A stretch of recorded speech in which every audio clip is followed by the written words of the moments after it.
and especially this morning where we have a nice green room where we normally brief and then we come out in front of the crowd. But today we are inside because of the inclement weather here in Wisconsin. And the aircraft is also in a nice covered area. So unfortunately, we cannot have the airplane here, but if you'll hang with us here, we're going to have some great footage of this beautiful airplane Thunderbird. We're going to tell you about the history of it. And again, we thank Ron and Diane Fagan for this building that allows us to present this and have you view us on the Jumbotron. Here shortly, right after the video, I will be introducing Brigadier General Ed McElhenney, who is our moderator today, and then he will introduce our guest again to feature the beautiful aircraft Thunderbird. I am very pleased to be a female aviator, or an aviator at all, actually, is what really matters.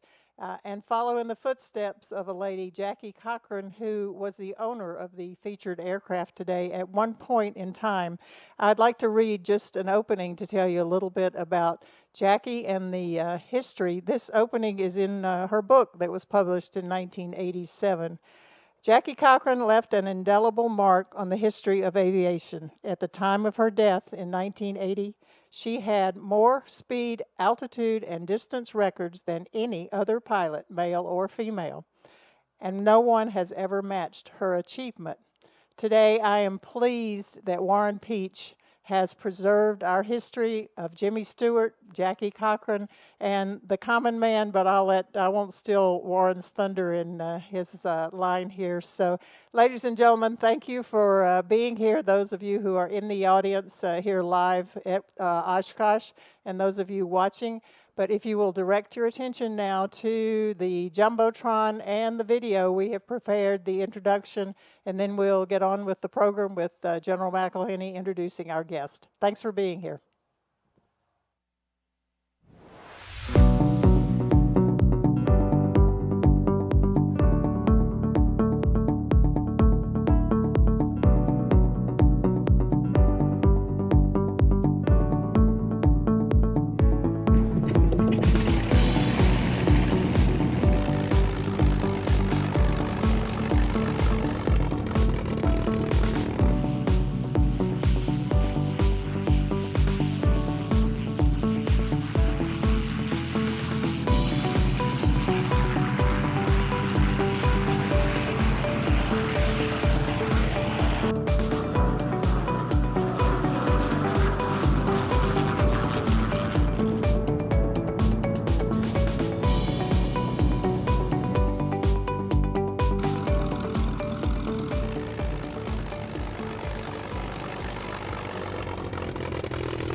Thunderbird. In Native American mythology, it is supernatural, being of immense power and strength. To car buffs, Thunderbird embodies classic styling and prestige. Power and strength, styling, and prestige.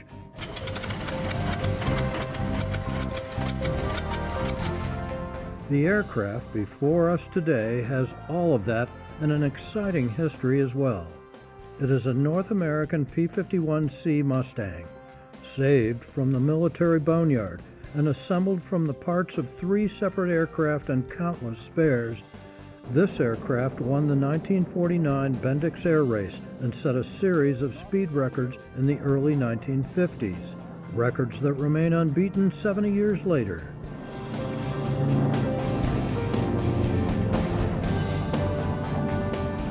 But the real story of this airplane is about the people, famous and not so famous, who have been part of its history, from a 10-year-old boy daydreaming in North Dakota to Queen Elizabeth II, and from war heroes to Hollywood legends.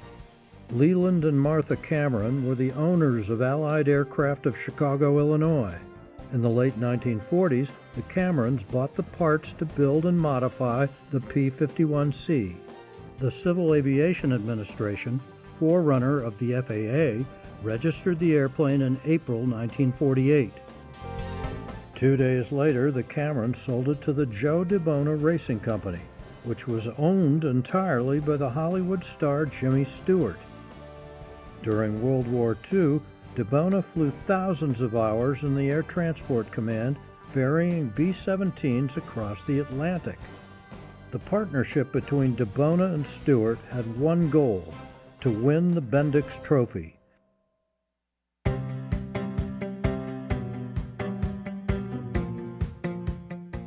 Air racing was popular in the late 1940s, as popular as NASCAR is today, and the Los Angeles to Cleveland Bendix Trophy race was among the most popular events.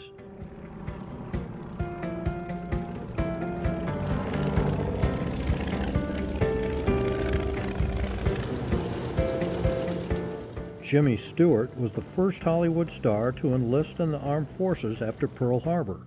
He trained as a pilot in the Consolidated Aircraft B-24 Liberator heavy bomber.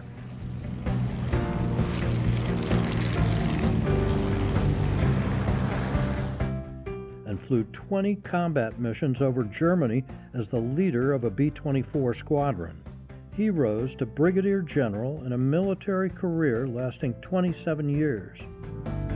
Preparing the P-51C for the 1948 Bendix Trophy race included removing bits and pieces to save weight, adding more streamlining to the airframe, installing an experimental propeller, and applying 48 coats of primer and cobalt blue paint.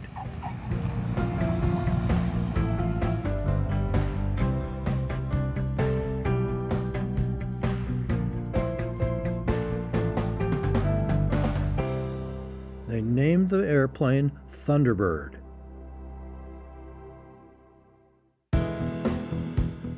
DeBona entered the 1948 Bendix race in Thunderbird, but ran out of fuel 63 miles short of the finish line. In 1949, DeBona and Thunderbird finally took the trophy with a record-setting average speed of 470.14 miles per hour. It was the last year that the Bendix race included piston engine aircraft, and DeBona's speed record still stands today.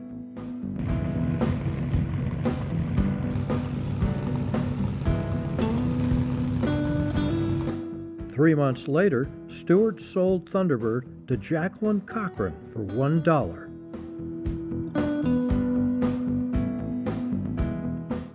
Jackie Cochran was an accomplished record-setting pilot. She had won the Bendix Trophy in 1938, and she was the first woman to pilot a bomber across the Atlantic. On the street, in the home, in a crowd or alone, shout wherever you may be. But she was most celebrated as the founder and director during World War II of the Women Air Force Service Pilots, better known as the WASPs. Cochran recruited more than 1,000 women pilots, designed and oversaw their training, and managed their service during the war. WASP ferried military aircraft of all kinds from factories to training fields and embarkation points, and they served as flight instructors, all of which freed up men to fight the war.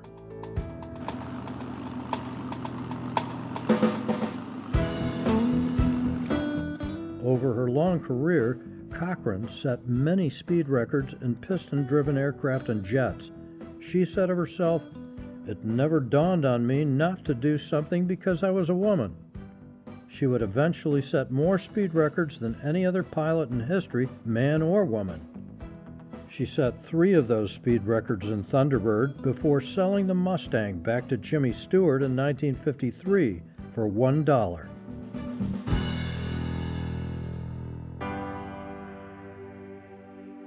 Stewart repainted the airplane as Mr. Alex in honor of his father, Alexander Maitland Stewart. In March 1954, DeBona flew Mr. Alex from Los Angeles to New York City in just under 4.5 hours, setting a new transcontinental speed record of 561 miles per hour. 6 months later, Stewart sold the Mustang to James Cook, a Texas businessman. Cook used the airplane to seed clouds for rain. In August 1955, the Mustang was written off after a crash landing. Cook survived, and what was left of the airplane went into storage.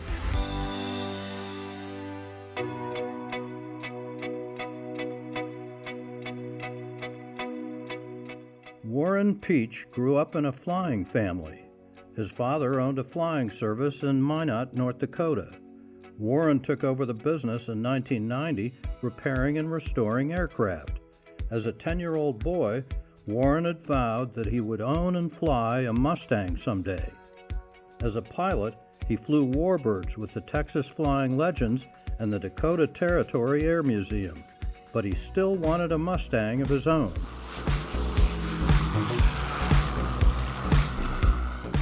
In 1999, Warren bought a wrecked P-51 in Nebraska. When he discovered that the wreck he now owned was Thunderbird, he decided to restore the airplane to pay homage to Stewart and DeBona. As the work began, the Mustang was badly damaged and corroded from chemicals.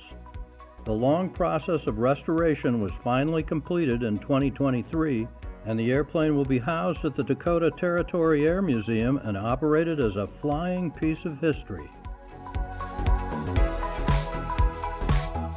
And how is Queen Elizabeth part of Thunderbird's history?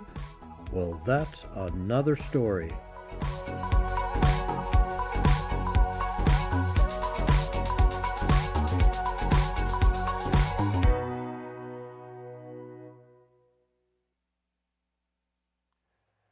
Good morning, ladies and gentlemen. My name is Ed McElhenney, and I'm going to be the rudder that steers the ship here today in this program. I apologize, first of all, for not having the aircraft behind us. Unfortunately, the weather here in Wisconsin did not cooperate, and with such a valuable aircraft as this, we decided to be somewhat conservative.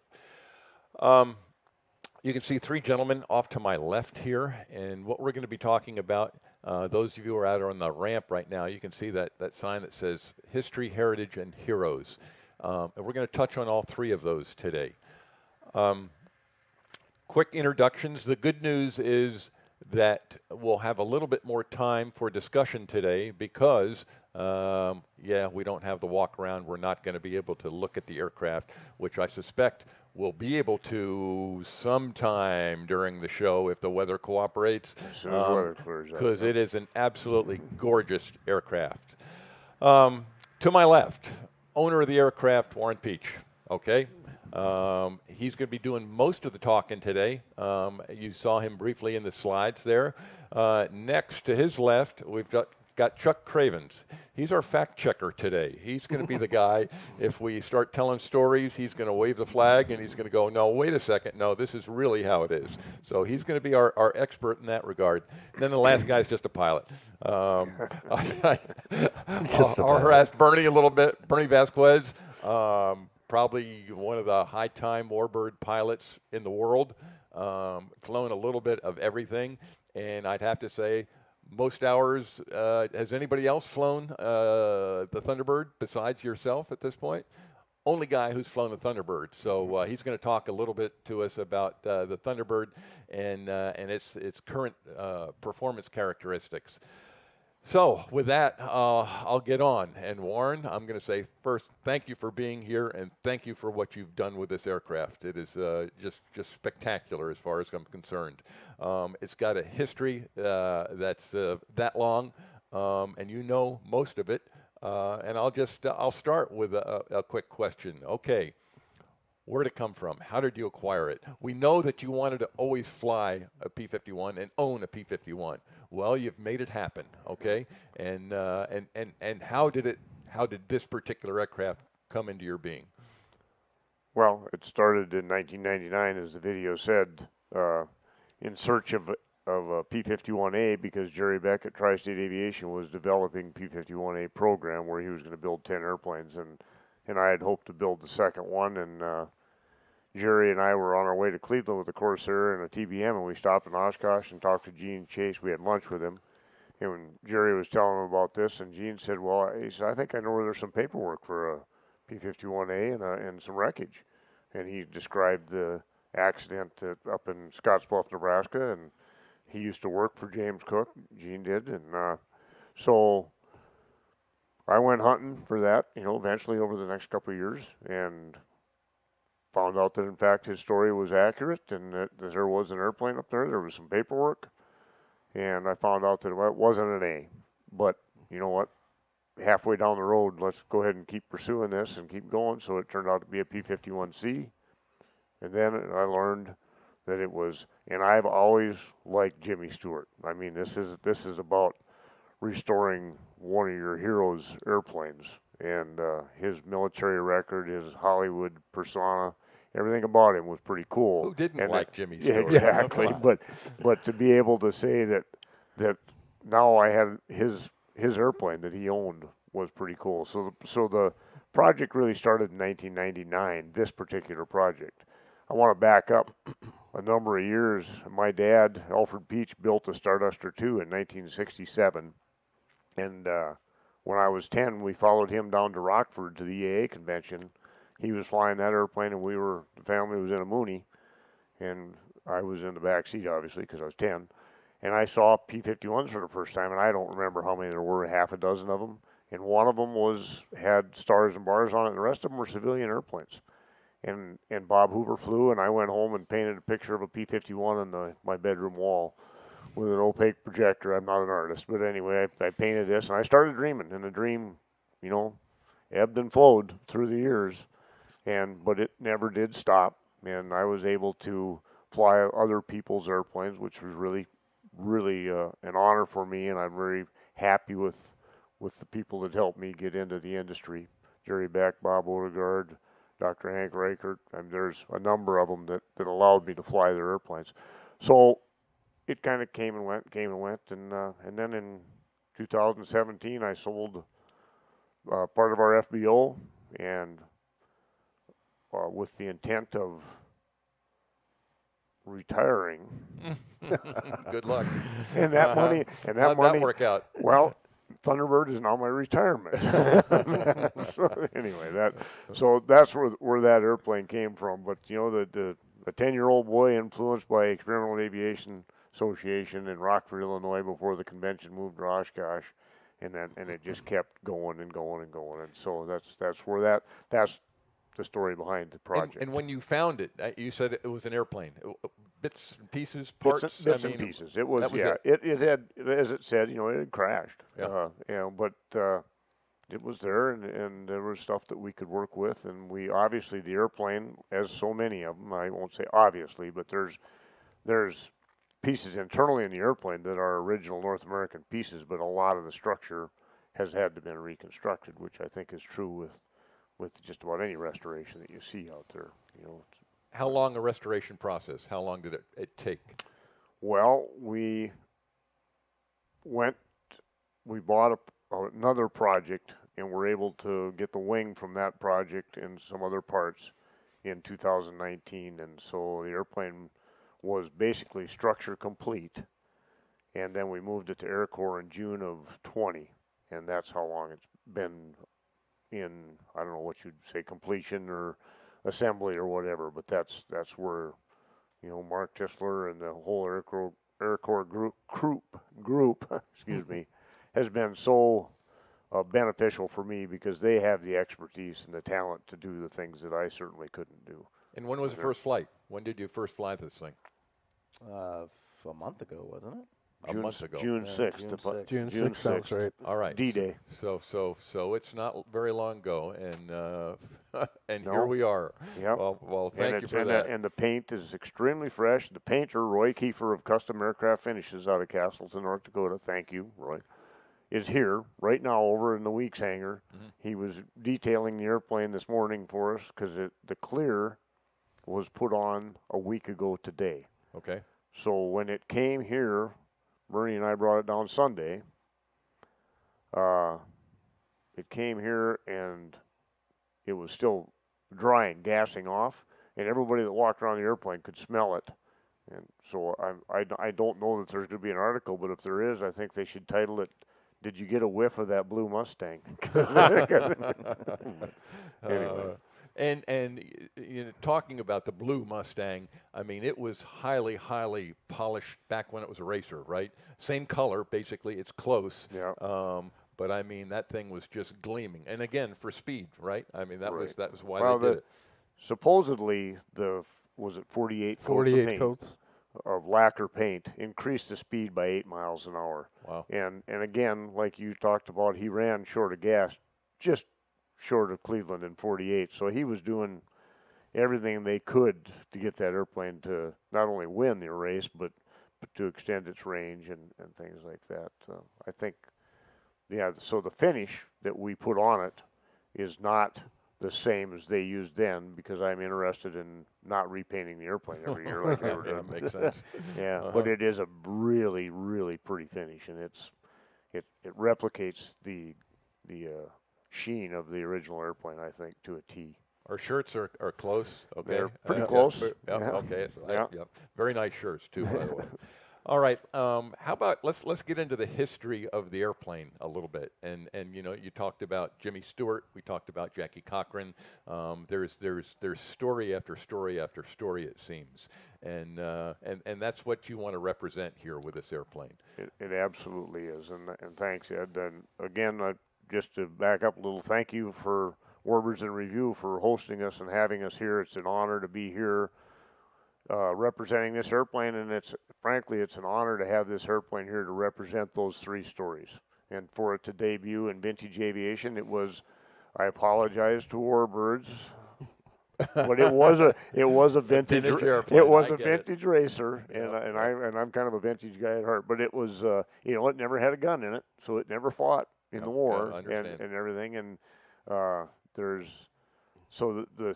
representation or the story that I'd like the airplane to be recognized for is not only how pretty it is and the records that it set, but the three people that flew it were representative of World War II veterans, great Americans, patriots, all.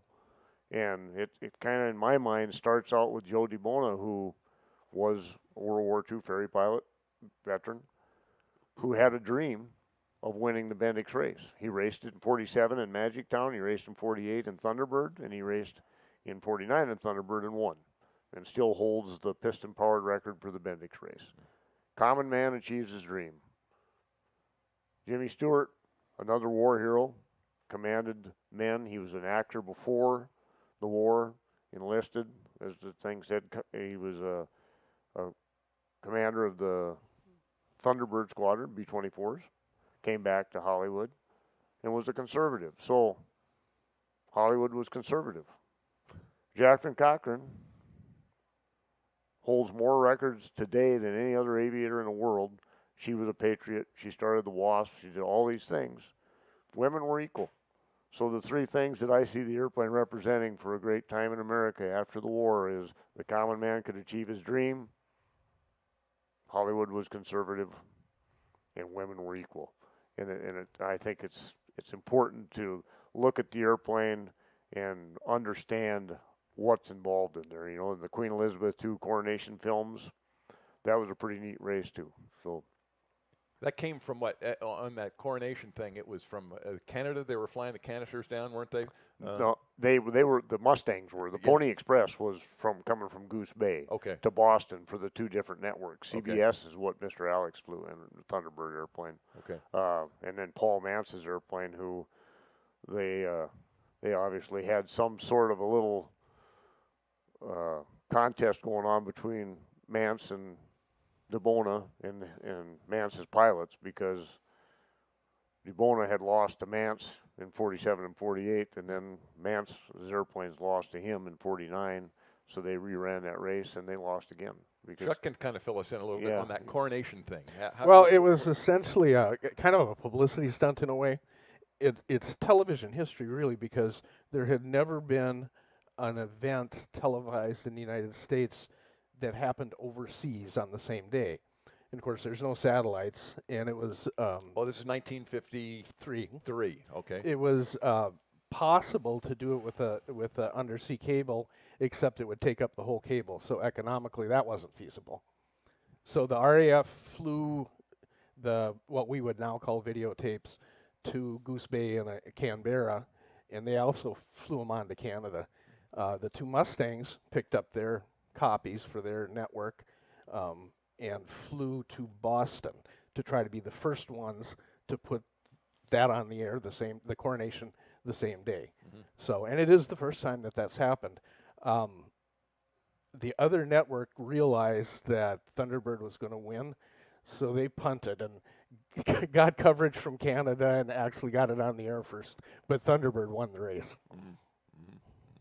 All right, let's talk about the airplane a little bit, and I'll go down to Bernie now for a minute. You know, points of note that you know from the onset. You know, I mean, you did several engine runs probably on the thing, and did it start and run perfect the first time? Were there little things that went wrong? What do you think about that side of it all? It went very well. There's always teething problems in a project. You never ever start anything and get it the first time. But I will say this is the fourth airplane we picked up from AirCorp now. Okay. And they just keep getting better. Good. It was pretty effortless out of the gate. We did all the ground runs, got it all prepared, and I mean they do a good job of all right. I've done quite a few test flights this year in different airplanes and for different companies, and it's impressive. Okay, and let's talk about the first flight. Went well, no big issues. It wasn't one of these, hey, airborne, I got a problem, come right back down and land. No, I'll do exactly what I did on the first test flight. He was behind me, said brake release. I let go of the brakes, ran the power up to takeoff power, and it broke ground. Wanted to wait just a little bit to get the gear up in case there was a problem. Elected to put the gear up and started climbing, setting a deck angle for the speed I wanted to climb at, which was about 130. And it was so impressive, I keyed the mic. Because all of the AirCorp guys were on a radio listening to us. I just keyed the mic and went, yeehaw! Because I've never been in a Mustang ever that performs like this airplane. Okay, it's light. They've taken, just like that picture showed during the Bendix race, they took everything out that would have been, quote unquote, a stock Mustang, which for AirCorps guys, it was hard to build the airplane. Because Mark Tissler told me at one point, the guys would bring this restoration package over and say, okay, all this needs to go in the airplane. And he'd look through it and take one bolt and go down, the rest of that stuff's got to go back on the shelf. He said, well, no, it goes in the airplane. It's a racer. It's a racer. It was hard because they're so used to building everything totally authentic that it was just it was just a funny thing to watch happen. But the airplane stripped down. It's 6,700 pounds. An H model was like right there, I think. And the H model was the biggest performance, had all the performance back then. You know, it was an interceptor made to take off and go climb. This thing does that. And it's really, really, really It's a impressive. stock motor, right? I mean, this is completely stock. Okay, Glenn no Wagman built the motor. So all the performance that you're getting is from a weight reduction and paint job, and so that's what's given it the speed. You were talking about coming up here, and you know, you again, it's unheard of basically. You know, you got how many? What you said, 40 knots more than typical Mustang? Yeah, 30 to 40 knots more at the same altitude. We were 11.5, 36 inches, 2,300 RPM. Normally, you'd see 220 indicated. This thing's 270. I mean, not doing anything. It's all in trim. I mean, at one point I took my hands off and went like this, and it's that fast. Any additional limitations because they've lightened it up as much as they have? You know, I'm worried when I do the air show that when I do when I come over the top for the Cuban 8 that I'm going to be too high. Okay, yeah, no big deal. No, there's they race the high backs for a reason. We fast forward 50 years. You know, when I worked quite a bit on Voodoo as a younger person on the crew, did a lot of the work modifying it, put back on the race turtle deck, which tells you right there that they took the bubbles off in the 60s, 70s, and 80s and put these little turtle decks on to get the air to flow back faster. So a high back airplane's faster anyways. Razorback P-47, a Razorback Mustang, they're just faster, you know. But you can see why they did a D model, because you can't see out of these things. You know, you're every time you turn, your head hits something. Yeah. That's just one of the limitations. Yeah. Wow. All right. Well, sounds like a great flying airplane. I'll say that right now. And again, I wish we had it out here, and I look forward to walking around it myself. But Warren, more stories about the history of this airplane. You know, the Jimmy Stewart. He sold it to Jackie Cochran for what, $1? I think is, you know, and then won an OVC. Uh-huh. Yeah. And did Jackie want it to set records? That was her goal? Yeah, I think this was the third Mustang that she'd owned, right? Think so. Yeah, and raced. So yeah, and just to back up real quick to the first test flight, Ben Redmond and I were behind him, and I was allowing him to get airborne and the gear up completely before I took off, because I wanted him to have their own D model Mustang. Okay.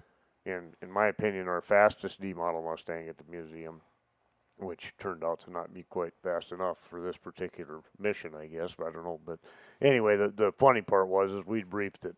Okay, I'm going to let you get the gear up before we go, because if there is a problem, I want you to have all the runway to use. I don't want to be competing with you. Yeah. And so I'm coming around the corner while he's adding power, and I see the wheels break ground, and he goes a little ways, and he said, pull the gear up. And I'm busy in the cockpit for a second, and Ben's saying, yeah, the gear's up and stuff, and he goes, yeehaw, and I'm looking out there about where a normal Mustang would be at this point, and I don't have him in sight, and Ben says, look at that thing go, and he does, yeehaw, and I looked up like this, and went, wow, it's really climbing, and then the chase began. Wow. Yeah, but anyway, so the history on the airplane, the video seemed to carry it pretty well. I don't know if this was never your intent, though. When you bought a Mustang, you sat there and I just want a Mustang, and then all of a sudden you found that, hey, you've got Thunderbird. It has met my expectations and exceeded them this whole project the whole time, and I'm so happy with the whole thing right now. I think these guys will tell you that at Texas Flying Legends, they had a nickname for me, EFD, Eternal Face of Disgust. But out of everybody, not anymore. Out of everybody in this group right here, I've known them and worked with them the longest. I've never seen the mustache curl up. It's always a frown. So people keep asking me, well, he must just be totally excited. I said, have you ever seen his mustache go up? And it's been like that for 20 days now. Since the first flight. I can't say that I see anything wrong with the airplane. I think the paint job is phenomenal, and the scheme, I mean, it's when you look at that up on the screen now. Oh yeah. That's a retro paint job. That's 1949, and them guys absolutely nailed the scheme as far as proportions and beauty and stuff. As we painted the airplane, and I vacillated, these guys will tell you, I vacillated over that blue for years. And the last 6 months, it was like every pickup, every car, everything I saw. 6 well, that months? must be the blue. That must be the blue, you know. 6 months? Yeah. Every phone call, and we have phone calls. I live in California. He lives in North Dakota. 3 to 5 times a day. We're back and forth. And it got to the point where it would... About the color? Nope. Oh. That's just about business. Just friends calling each other. Okay. But every time the phone rang, I'd answer it, go, yellow and blue, yellow and blue, yellow and blue. And then Eric Hocuff randomly, as the paint job is happening, I mean, they're laying paint. Oh. Eric and his crew and the guys start looking at these black and white photos, and they go, the rudder's not blue. What do you mean the rudder's not blue? It's black. The checkered flag back then was yellow and black. Mm-hmm. They painted it, and it was a discussion internally. He called me, and I'm like, I think that's going to look horrible. But if it's the way it was, paint it. That was the biggest home run for this airplane. Yeah. If it was blue, it just wouldn't look finished. And all artist renditions were blue. Yep. It was, as Bernie said, as it was painted, and they started questioning it. And I went back. I've been collecting photographs and stuff forever with lots of cooperation from Air Racing Historians Association. and there was the one color picture, and they blew up the rudder, and then you could see it. And you can go back and look at the black and whites, and some of them look like the dark checkers are blue.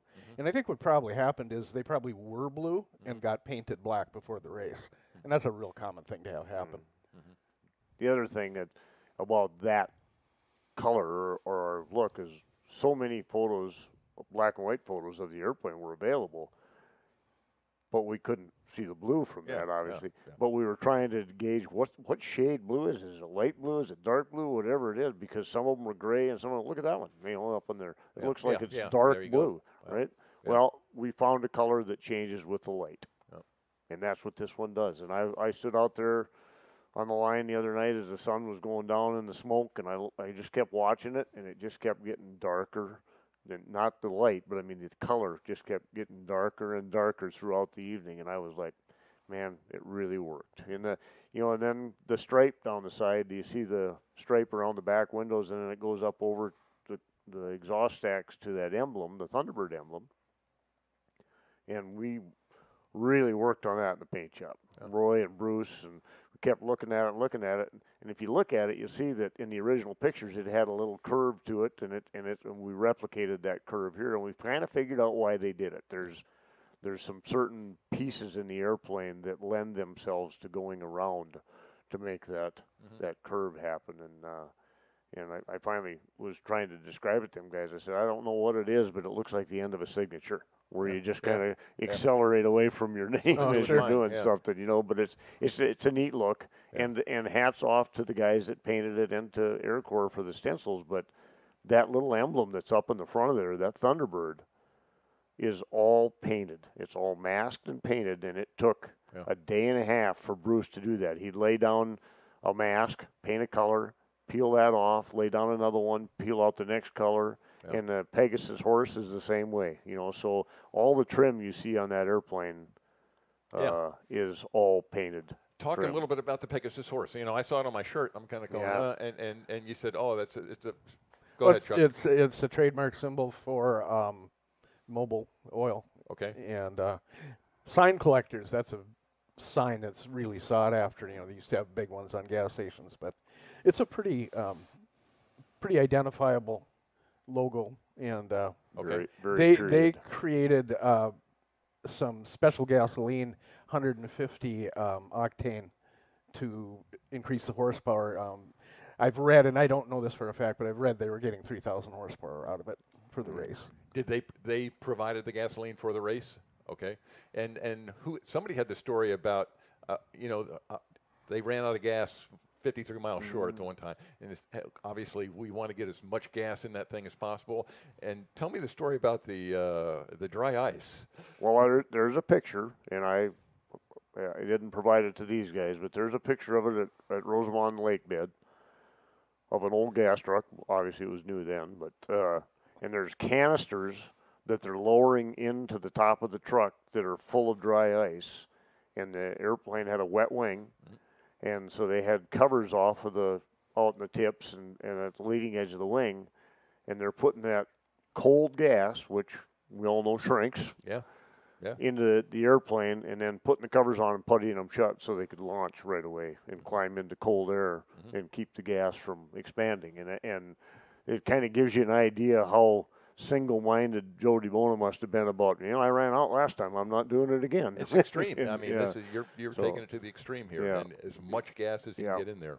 Yeah, it's very interesting. It's cool. It's a cool idea. Yeah, I agree. They had the wherewithal to do it, and there weren't any regs keeping them from doing it. So, one of the other things, and did you have more Keep stuff? Going. I got more questions. So if they could go back to that picture that showed the anvil. The anvil, yeah, I'd say. It's like the most asked question with the least amount of answers, But I have a couple of theories on there. In the 1853 anvil that's below the left side rear window, when you look at the airplane, there was a 1853 anvil chorus. And one of the guys at AirCorp, found this and said, it was written for an opera, and Glenn Miller did a swing tune of that 1853 opera, Glenn Miller and Jimmy Stewart were friends. Glenn Miller died during the war. Yeah. Jimmy Stewart played him in a movie, the Glenn Miller story, after the war.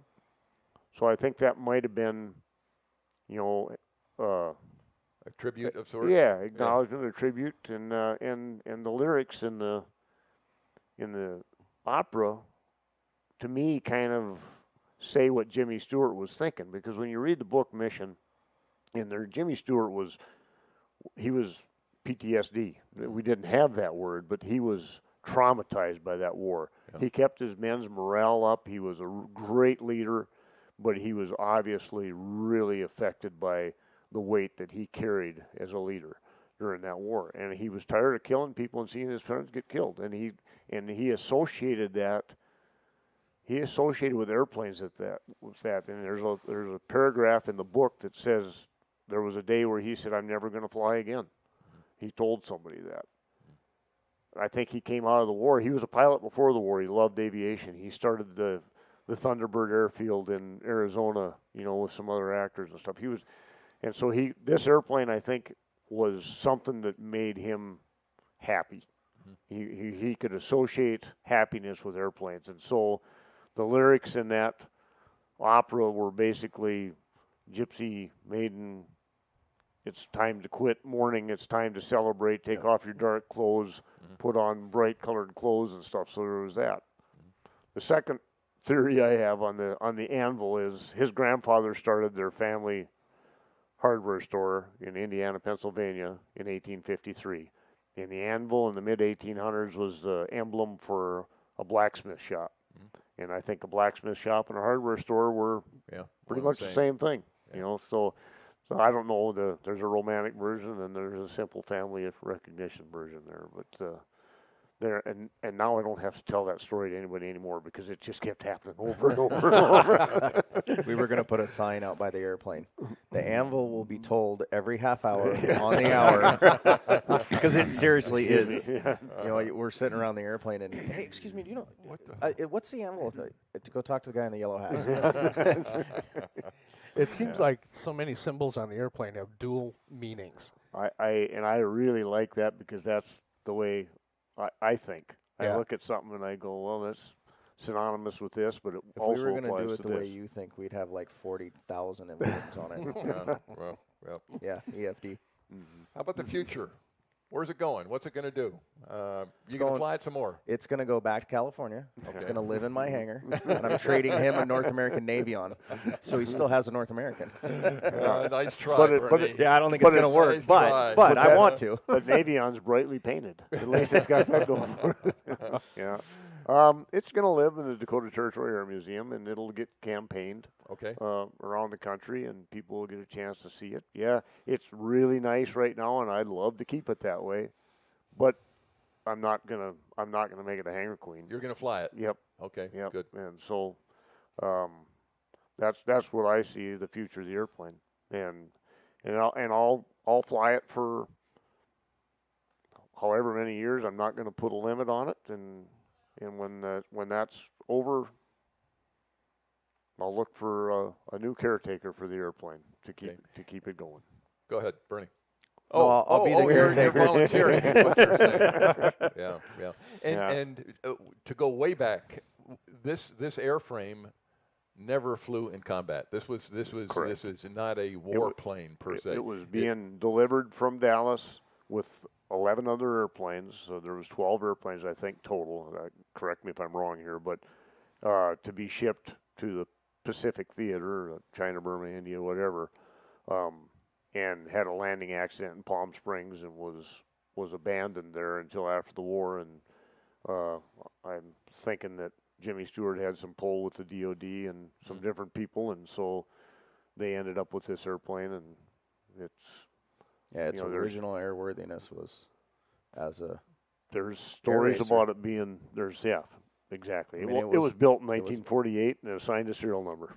So and it's not an air racer. It's not a serial number that has anything to do with the North American or Army Air Force serial numbers. It doesn't make sense for either of those. That Palm Springs airplane is that number is in that serial number, and they dropped a couple numbers at the beginning of it, and that's what I think happened, and And it would only make sense. Why would you build a Mustang when there was all of those airplanes available after the war? Yeah. Why wouldn't you Yeah, take they one? they just went and picked one Yeah. and said we're going to strip it.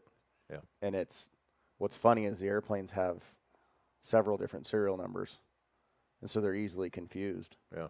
And that airplane, that's why the whole story about it going down to vintage is it really never was what we know as a Warbird. Sure. It never made it to the war. Yeah. It never left U.S. soil. Yep. It got built in its civilian world for one purpose. Mm-hmm. They wanted to go do the Bendix. Yeah. And then they did it, and then had its unfortunate accident. He finds the pieces, links it all together, builds it. I mean, he originally wanted an A, builds this thing back to what it was, and now we're here with it trying to display. And what's cool about this airplane is he brought it up before with the common man, the war hero, the records it set, and when you look at it now, we're repeating the history again. Yeah, the whole thing. It's Owner, pilot, yeah, girl. and trophy. We can't forget the trophy there too. This thing. This is a replica of the Bendix trophy that would have been given to the pilots the whole that time won. You just put that in the dryer and it shrank. Yeah. The actual traveling Bendix trophy was never given to a winner, and it's on display at the Wright-Patterson Museum, and and it has the plaques on it of each year's winners on there. But this is a bronze replica of the trophy that Joe DeBona would have taken home with him. How many years, Chuck? Okay, this is a question. How many years did they have the air races? Any idea? Well, the Bendix was connected to the Cleveland Air Races, right? And I believe that began in the early 20s. The 49 race there was a tragic event, and it ended the Cleveland Air Races, and that was what the Bendix flew from L.A. to Cleveland. The Mustang Beguine, they lost control, crashed into a house, and killed two people, a mother and their child, and so that was kind of the end of the Cleveland Air Races. They did run the Bendix, but really from 49 on, it was kind of a military jet race. Like Warren said, there was no more. It wasn't run with piston engines again. So this airplane won the last Bendix race. Last piston powered Bendix race, and that's why the record still stands. Yeah. It also set a transcontinental record, and the speeds are a little unbelievable until people consider that those are across the ground speeds with hellacious tailwinds, because the transcontinental record is 560 miles an hour, and you're not going to fly that Mustang at 560 miles an hour at sea level in still air. So now the Cleveland race I read the other day, they said that the tailwind averaged between 8 and 18 miles an hour, so it was mostly Mustang at altitude that was doing that. Yeah. And if you look at the picture think about of it, that now, they're running the course at Reno with way more hopped up engines, asking way more out of it. I mean, these guys essentially had stock engines. Yeah. They had 150 fuel from Mobil, which we get ours from, I can't even think of it right now, but we get high octane fuel for Reno, but it's 50 years later and we're not going any faster. Yeah. Granted, we're on a closed course, a round course.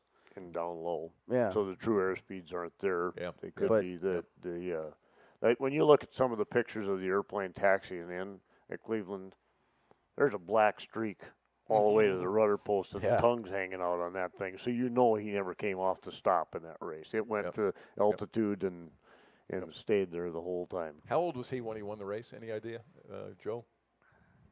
I'm not sure. Okay. He appears to be in his 40s in the pictures. Okay. Yeah. And it would, maybe late 30s, because, I mean, he was in the military in the war. Yep.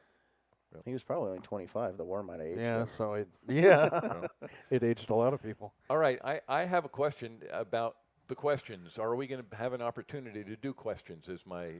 We are. There are some folks out there that we can, and I'll open it up. And I think we're going to try to stay in here. I think that's the best. But if there are questions out there, I think we've got a microphone that can be passed around. And I see Bruce out there. I think that's Bruce. Okay, and we've got a question. So let's let the questions roll.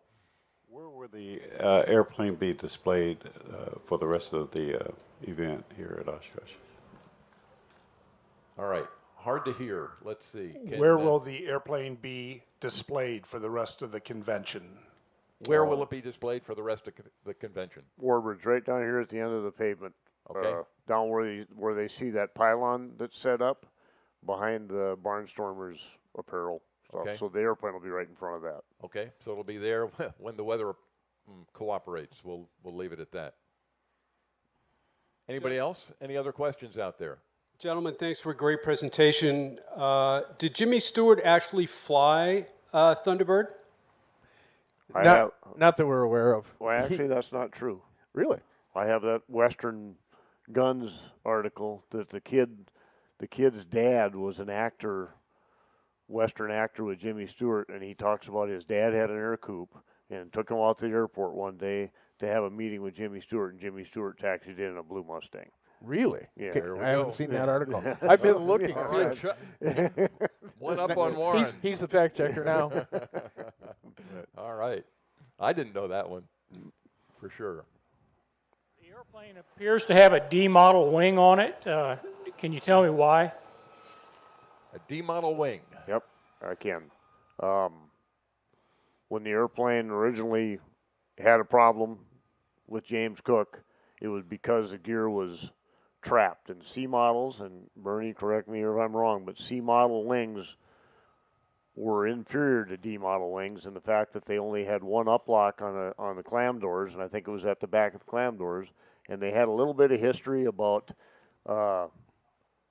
at speed, the doors coming open and the gear coming out, and a wing coming off the airplane or something like that. In the early stages of P-51 existence, they originally didn't have uplocks on the clam doors, and they had a couple instances where the gear didn't make the actual uplock, and under G, the gear came out. So then they modified them, and they put uplocks on the clam doors to fix that, but sometimes those were problematic on the early airplanes, and so this particular airplane ended up with one main gear out, the tail wheel out, one main gear hung. The guy must have been a little inexperienced or probably just didn't care because there was 1,000 of them out there. So he elected to climb to altitude and jump out. Any of us would have put the gear up and bellied it in and would have done a lot less damage. And I knew that Bernie was going to be flying at an air show, so I wanted the best possible wing, strongest wing we could put on it. So to answer the question and make a long story really short, it's got a D wing because the landing gear system is better, in our opinion. There's going to be 1,000 people that argue it. Well, and there's 1,000 different ways to skin something. This is just what he chose to do. North American chose to improve the gear system, and I would rather be that way. And they actually built a C model with a D wing on it, and they tested that airplane. And in the process of putting the bubble on top of the airplane, I'm sure they elected, well, let's just keep the BC production line going, and we're going to transfer over here to that and live with what we've got. But that's the reason for the D wing. And actually, I haven't flown it, but I kind of think the D wing with the combination of the C fuselage is maybe a little faster than a C, and it's a little better approach speeds. It's because of the extra canted leading edge on it and stuff. Why do you put a brand new aluminum big block in your Chevy? Yeah, because it's better. Yeah, exactly. Right. So anyway, that's the answer for the D wing. And we kind of got a local expert here about landing Mustangs with only let's see, a tail wheel and one. I think Connie, didn't you have that problem? What? Yeah, but Warren wants to learn. You can check YouTube and you may but we want to know now. I'm not part of this program, but there was an uplock issue with the clamshell door, and I had one gear jammed up, and the other one came down, and then I could not retract the one that was down because of the dog ear, the down lock safety issue for the ground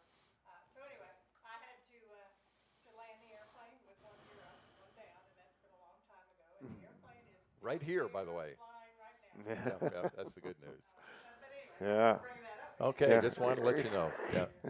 All right, any other questions out there? No, it looks like we're good. All right, I'll ask the panel here. Anything more you want to bring up about? You know, when the airplane gets over here, I'll be standing next to it and Okay. happy to field some questions and really hope people come and enjoy the look of the airplane.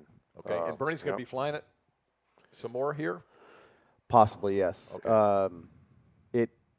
There's some scheduling things that may happen or may not happen. Okay. It is scheduled right now for Thursday and Saturday. It may get changed to a P-47. Okay. So we're just kind of. Okay. We're. Flexibility, key to air power. Yep. Okay. Yep. And for me, it was really an interesting airplane to research because all the restorations that I've done or researched for AirCorp and Dakota Territory have been military, and this one was completely different. The sources, picture permissions, everything was way different than doing a military airplane. But it was just fascinating how connected that was to history from the late 40s to all the way up to when it was lost. The coronation and all of that. Yeah. Anything, Warren? I think you covered a lot here. I think it's a beautiful, beautiful airplane. It's got quite the history. As we started out, you know, history, heritage, heroes. We've talked about all those, and this airplane represents all that. Yeah. And yeah, I thank you for what you've done with the airplane. I look forward to the campaigning of it in the future. I think you know, the more people that see it and understand the story, I think the more people will appreciate it. And I have one request for the people that come see him. Reno. Yeah. It's the last Reno. Yeah. I would agree. I think that would be terribly appropriate, you know, if that thing was out there. I think that, yep. All right. In that case, I'll say thank you very much, folks out in the stands here for being here and putting up with the inclement weather. At least it didn't rain, I don't think, out there. And yeah.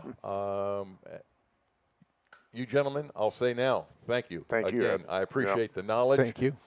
Safe flying out Thank there, you. Bernie, with this thing. And, yeah, we look forward. We got another Dakota airplane this afternoon, from what I understand. We've got P-47. We got Bonnie, a P-47, and that starts at 1 o'clock today. And that's where the real originality battle comes, is them guys were restoring that alongside this. And they were super original on the P-47. I would have loved to have been a fly on the wall. Yeah, when the guys would hand Tisler something. He goes, no, I don't want that. Doesn't go in here. Yeah, but they want it. That's right. Anyway, yeah, And thank you. Are you going to be here for this afternoon too, Bernie, for the P-47? Yes. Okay, I will be. good. All right, so you'll see him again. All right, thank you, folks. We appreciate it, and we'll see you this afternoon.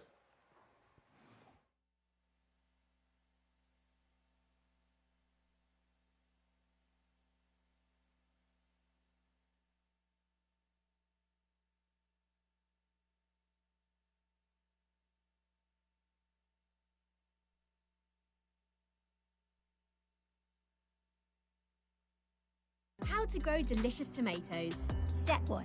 Feed them while watering with Miracle Grow liquid feed.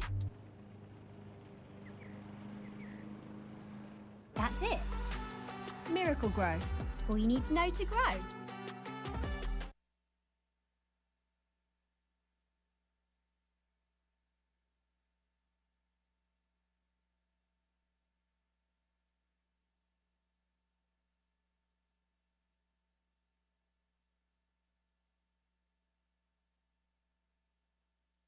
How to grow more vibrant flowers.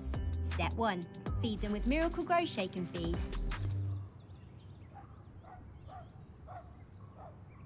That's it. Miracle Grow. All you need to know to grow. How to grow delicious herbs. Step 1. Use Miracle Grow potting mix. That's it. Miracle Grow. All you need to know to grow.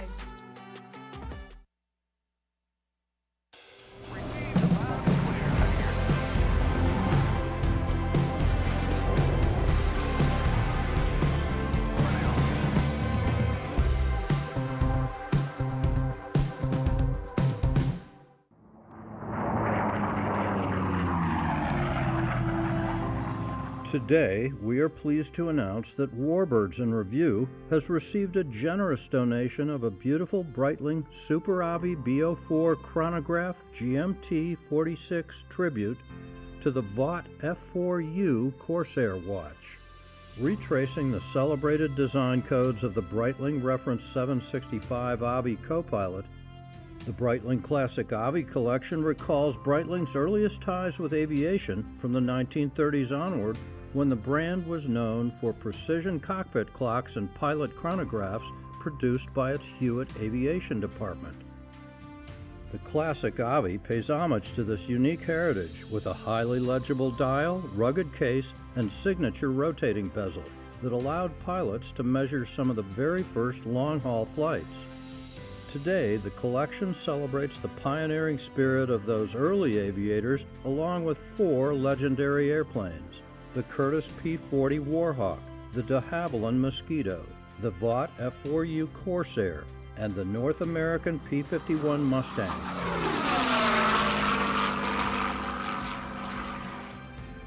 This amazing contribution will help Warbirds in Review continue to bring audiences our unique aviation programs that showcase history, heroes, and heritage together every summer. Every aircraft has a history and every pilot has a story. Why does it matter what happened long ago? The answer is that history is inescapable. It connects things through time and encourages us to take a look at those connections. History is the story of who we are, where we came from, and can potentially reveal where we are headed. The team at Warbirds in Review will be offering a very special opportunity to take home this rare timepiece with your tax-deductible contribution through a raffle or auction. Stay tuned. You know what this is? Scott's no quibble, money back guarantee. If for some reason you're not satisfied, you'll get your money back, no quibbles, guaranteed. I mean, why you wouldn't be satisfied with some of the best lawn care products on the market? I don't know. Let's say, hypothetically speaking, your bar for satisfaction is so high, it's almost unreachable. I'll track you down to understand what it takes to make you happy. Hypothetically speaking, of course. Feed your lawn. Feed it.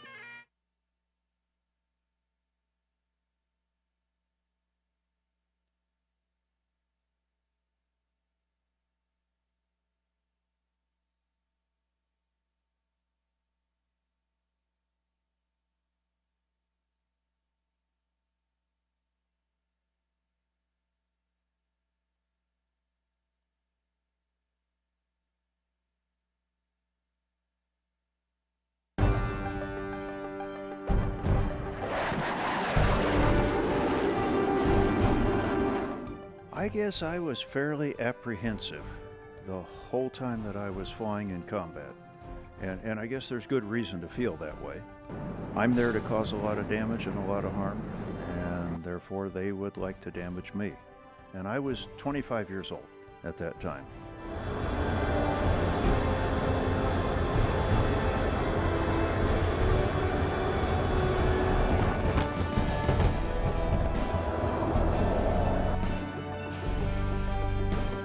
Top Gun was really a thrill. I must have done well in actual combat because at the time I was just a lieutenant junior grade, which is a first lieutenant in the Air Force. And so I may have been the very first lieutenant junior grade to go through Top Gun.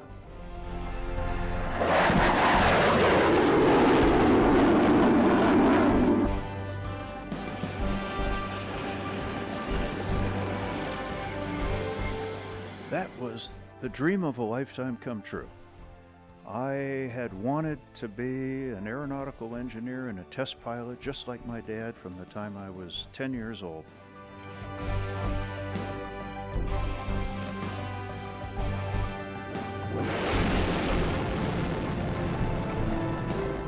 STS-27 was my third launch, and it was only the second launch after the Challenger accident. Well, I will never forget we maneuvered the arm, and Mike Mullane was my arm operator, so he moved the arm over there, and we brought up the television image of the right wing, and I looked at what I was seeing, and I said to myself, we are gonna die.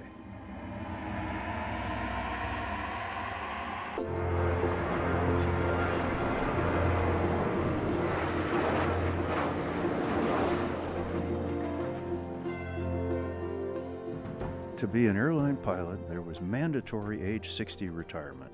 I was a NASA astronaut until I was 50 years old. And so I looked at the situation, and I had known a number of Southwest airline pilots. And they were just like me. They were flying because they loved to fly.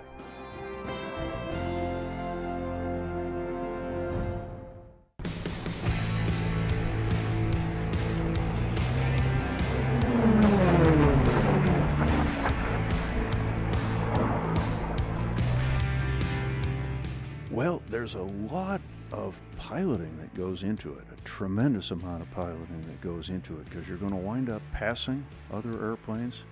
You're going to get in a duel with another airplane that's fairly closely matched.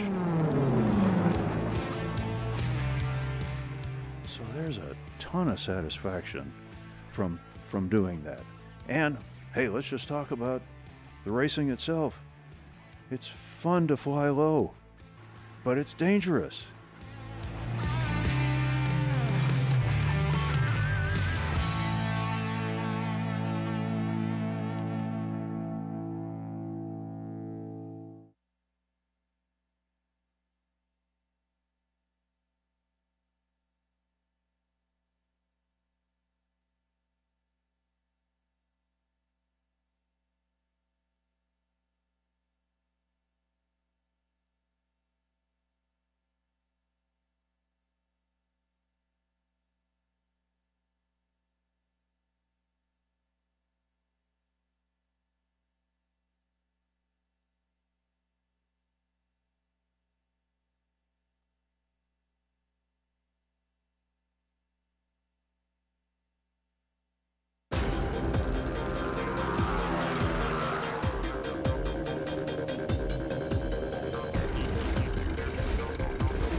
And it just climbs off all by itself.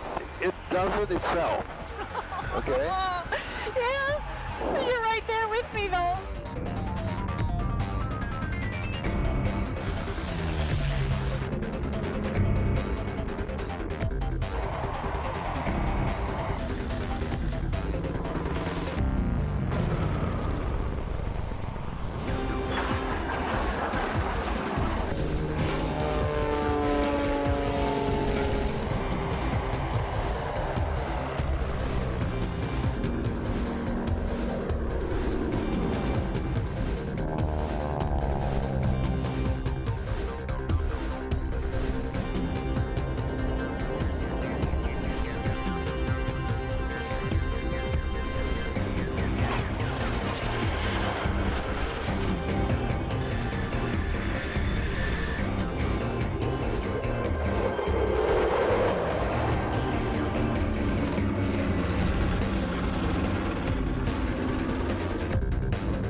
Every time I open the hangar door to go flying, I realize that I'm one of the lucky guys doing something that I dreamt of as a kid.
North American Trainer Association, or NATA, is known for bringing warbirds together in a stunning showcase that celebrates human ingenuity and opens the world of military aircraft to future generations. It's the future generations that hold the power of these great birds in their hands, much like NATA member Garrett Fleischman. You're not just flying in the moment. You're flying with a whole bunch of history on your shoulders, and it really means a lot to fly them. Bridging history and the future, NATA supports those who remember when and future generations through clinics, scholarships, social media, and a world-class magazine. NATA is a resource for the entire warbird community, and it's open to anyone. Membership can get you access to history in a way you've never experienced before, on the ground and in the air.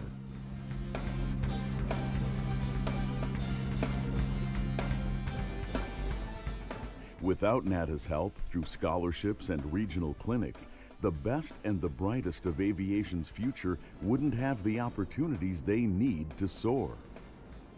I myself do not own a T6, I do not have the resources to fly in big formation flights on my own, but joining an organization like NATA allows me to do this just because I'm motivated and eager to learn.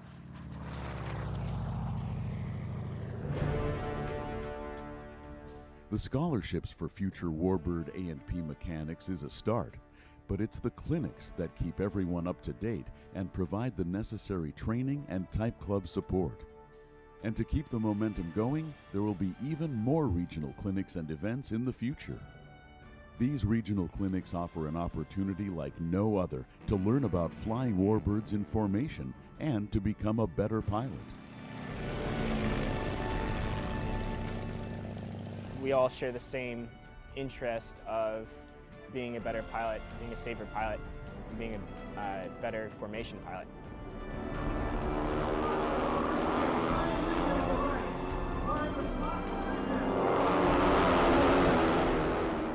You join this organization and it's a constant learning process, and that's another thing that I love about it, because a good pilot is always learning, always.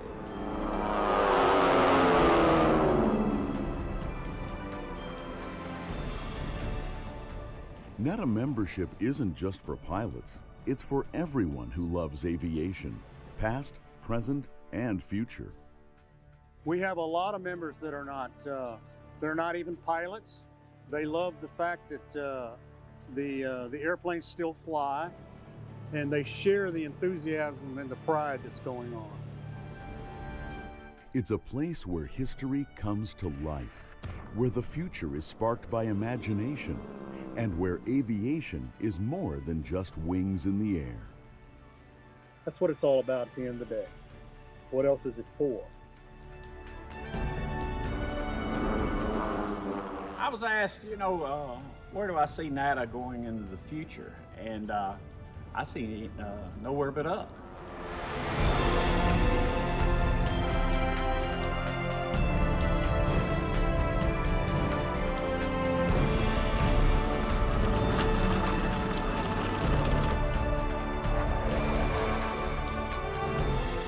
Be a part of it. Join NATA today.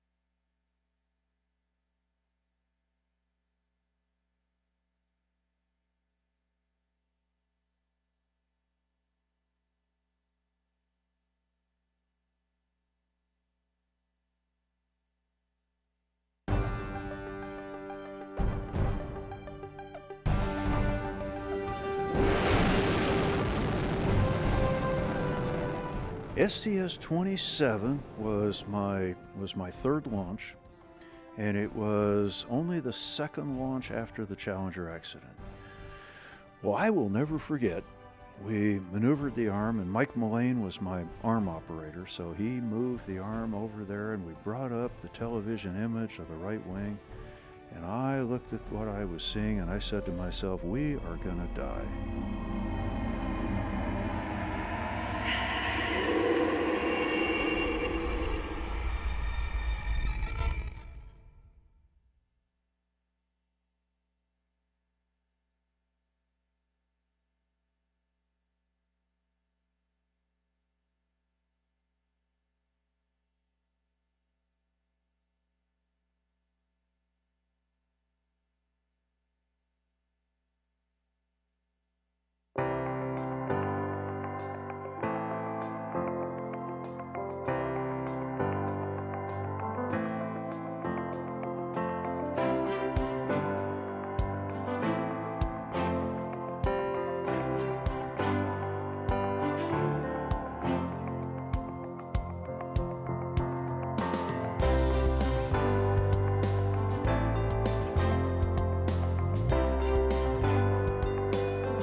How to grow more vibrant flowers.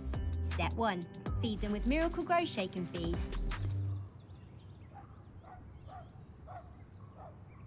That's it. Miracle Grow. All you need to know to grow. How to grow delicious herbs. Step 1. Use Miracle Grow potting mix. That's it. Miracle Grow. All you need to know to grow.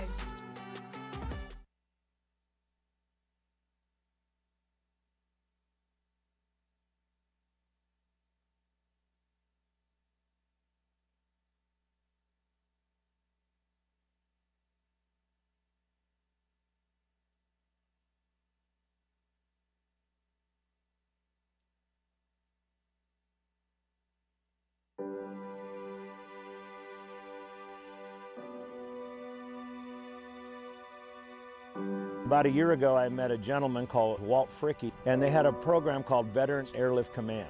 And what the purpose of Veterans Airlift Command is predominantly hauling post 9/11 vets with severe bodily injury, post-traumatic stress issues, things like that. I was a helicopter pilot and was flying gunships when I got wounded. We were leading a gun team, and they were making a combat assault. The slicks are inbound with the troops, and when he fired the rockets, one of the rockets exploded coming out of the tube, and the shrapnel from the rocket took my foot, severed my foot, except for the Achilles tendon. My foot flipped up, and I grabbed my knee, and my foot flipped up and landed backwards in my lap. And then my crew chief, who had also taken shrapnel in the chest, unpinned the seat, laid it down, pulled off his belt, and put a tourniquet on my leg, like a count of 1, 2, 3. And he saved my leg. You know, I spent 6 months in a hospital when I got back from Vietnam, a long way from home.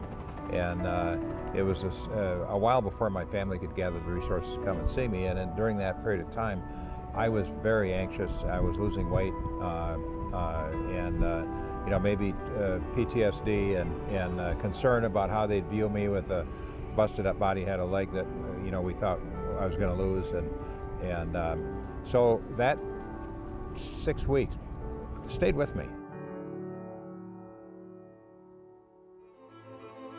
When I retired, I had an airplane, and I thought, you know, I can solve that problem for somebody. And I thought, well, I'll start this transportation service for combat wounded with my airplane. And a friend of mine challenged me and said, you can't keep this idea to yourself. It's, you know, you need to create a national network and do this, and with your connections and that sort of thing, you could probably succeed, in which we have. We have 2,500 volunteers that fly for us, and very few people fly only one mission. Once they do it, they sign up to do more.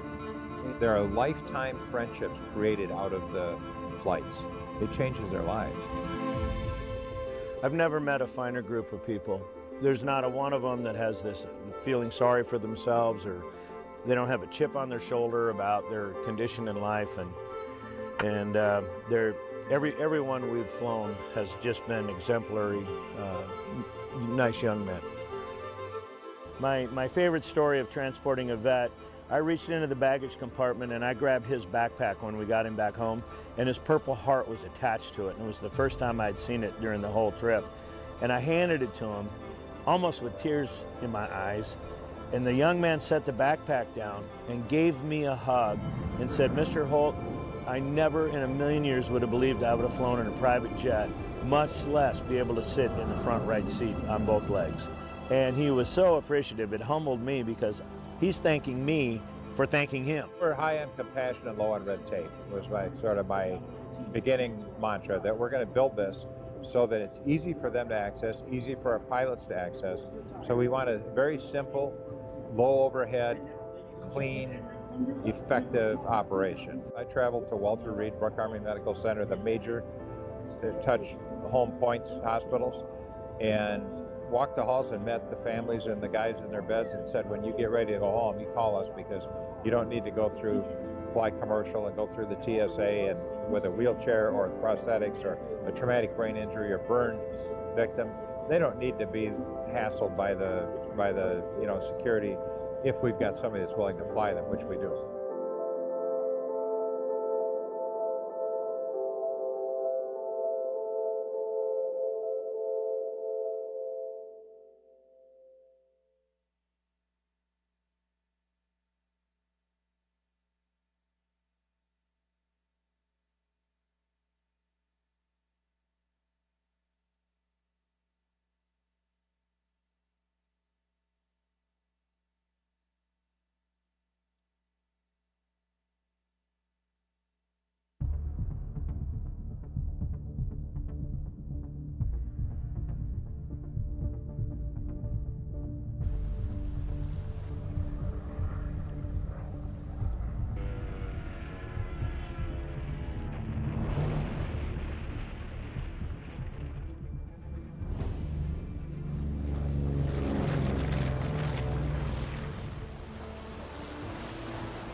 World War II changed the world forever, and forever after.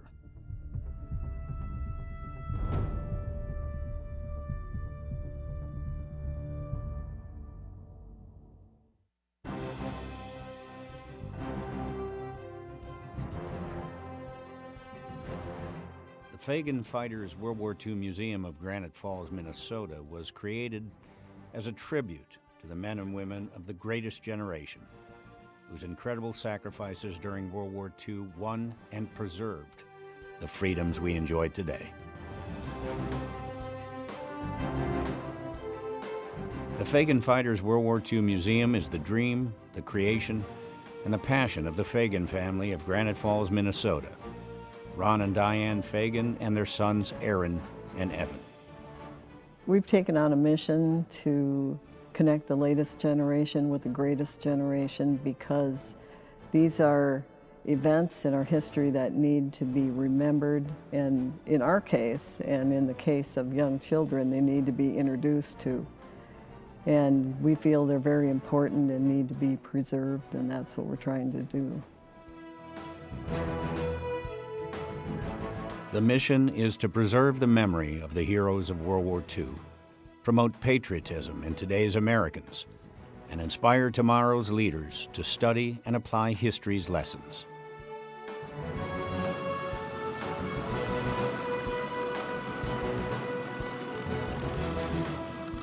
It's not enough that these beautiful airplanes are collected and restored.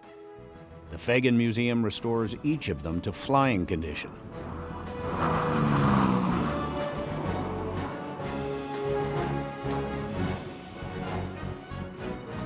I think with everything at the museum, having stuff operational is important because people get to see them, how they were used, and get to hear them start up, and it gives people a better perspective of what these machines were capable of and what they look like in the air.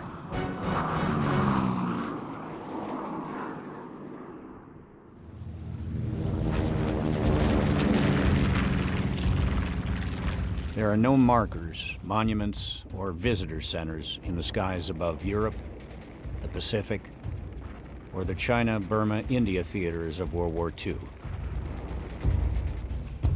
These airplanes are the monuments. They are timeless portals to the courage and deeds of those who gave their all to preserve all that we hold dear.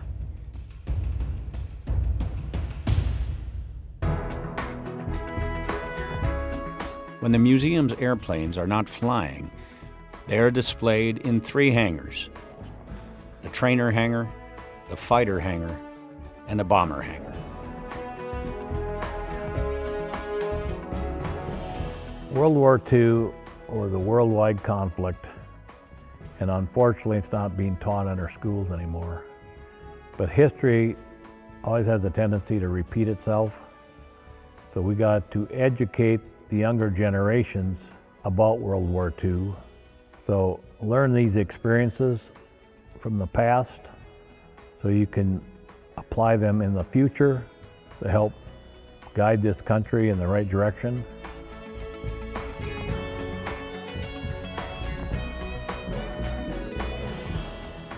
I know the buildings are built to last 250 years.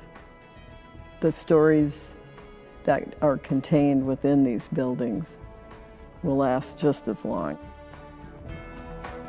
We're connecting some of the battles. The only thing we can connect them with are the ground machines, which many people have a connection to rather than the aircraft.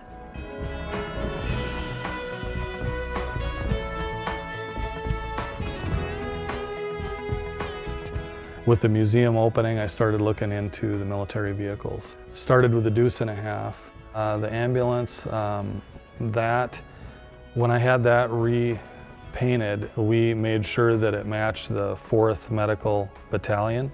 And the 4th Medical Battalion actually were the first ambulances to arrive on D-Day. The ground vehicles all operate fully functional, and we could start them all up and take off and drive them right now.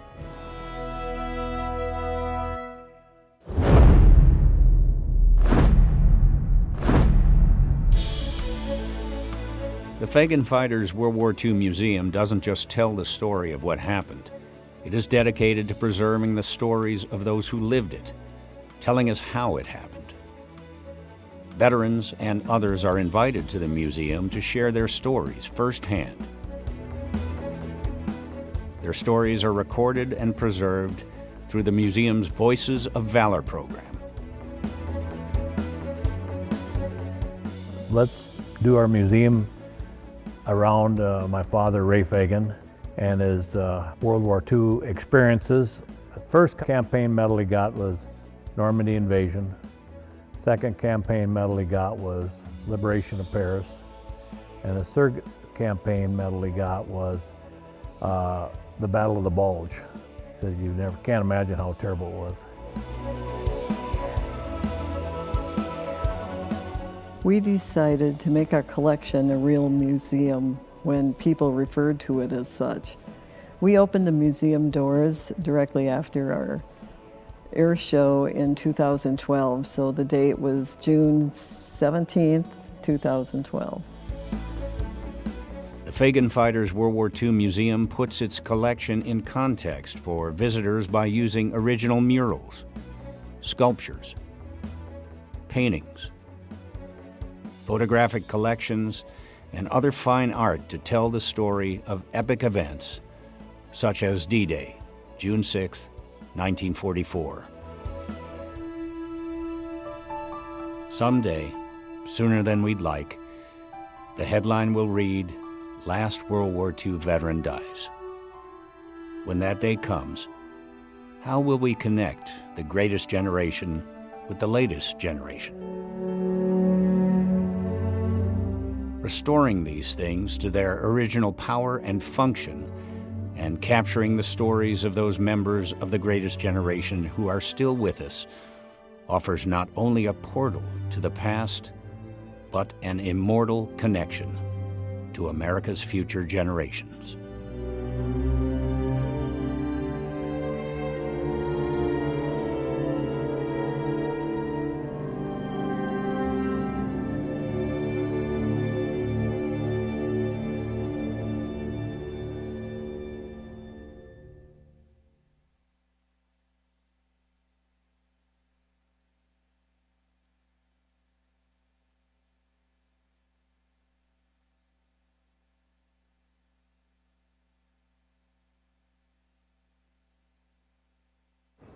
You know what this is? Scott's no quibble, money back guarantee. If for some reason you're not satisfied, you'll get your money back, no quibbles, guaranteed. I mean, why you wouldn't be satisfied with some of the best lawn care products on the market? I don't know. Let's say, hypothetically speaking, your bar for satisfaction is so high, it's almost unreachable. I'll track you down to understand what it takes to make you happy. Hypothetically speaking, of course. Feed your lawn. Feed it.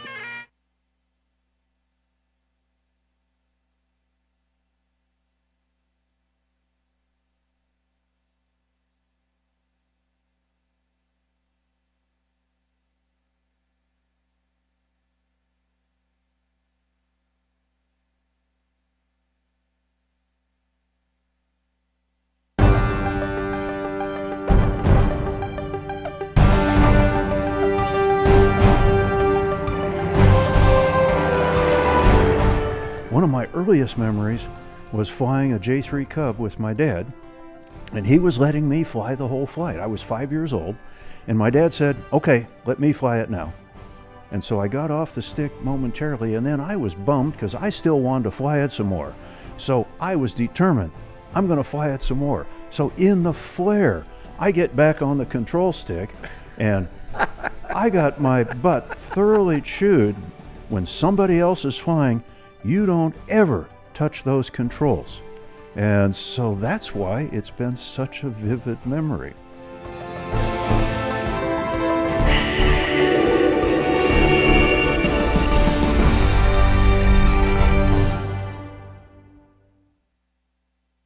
It is just a real pleasure and an honor to have you on board today. And I'm sure a lot of people know all about your music career. I'll bet they don't really know about the other side of you, the other side of your career, the other side of your life, the aviation side of it. You have been involved in aviation for a great many years. You and your family, I believe, right? Yeah, you know, my dad and his two twin brothers kind of kicked it off. They were in Alaska when it was still a territory, flying the bush. After that, for I guess 5 or 6 years, Dad got the jet call and went down to Bainbridge, Georgia, and started instructing Air Force cadets, and in T-28s, T-37s, and T-6s, and then along came old Aaron, and you know, from the first time I put my hands on the controls of a DC-3 at 4 years old. My dad was a captain on DC-3.